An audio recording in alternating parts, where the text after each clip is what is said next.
महाराष्ट्र शासनाच्या कल्याणकारी योजनांच्या प्रचार आणि प्रसार समन्वयकपदी माननीय मुख्यमंत्री एकनाथजी शिंदे साहेबांनी मला जी संधी दिली त्याबद्दल सन्माननीय रोहितदादा पवार यांनी आताच टीका केली असं मला कळालं.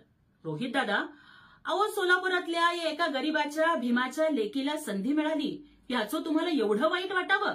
फॉर युअर काइंड इन्फॉर्मेशन, अहो मी कॉप्या करून नाही पास झाले किंवा तुमच्यासारखं लाडका नातू योजनेची लाभार्थी नाहीये.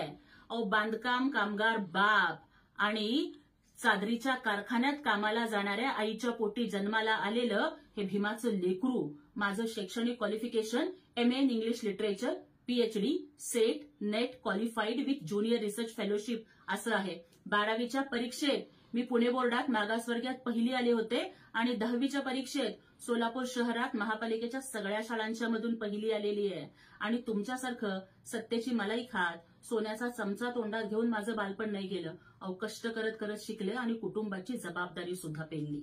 आतापर्यंत कसं झालंय की दादा, तुमच्या पक्षात फक्त लाडकी मुलगी आणि लाडका नातू या दोनच योजना चालत होत्या आणि तुम्ही कार्यकर्त्यांचा वापर फक्त सतरंजा उचलायला आणि खुर्च्या लावायला करून घेतलाय. त्यामुळे तुमच्या पक्षाला घरघर लागली आहे.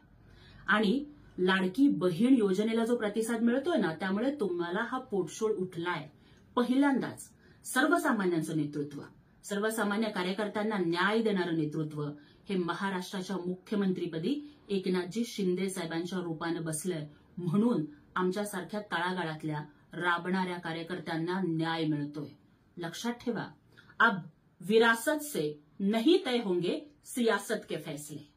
अब विरासत से नहीं तय होंगे सियासत के फैसले, ये उड़ान तय करेगी कि आसमां किसका है.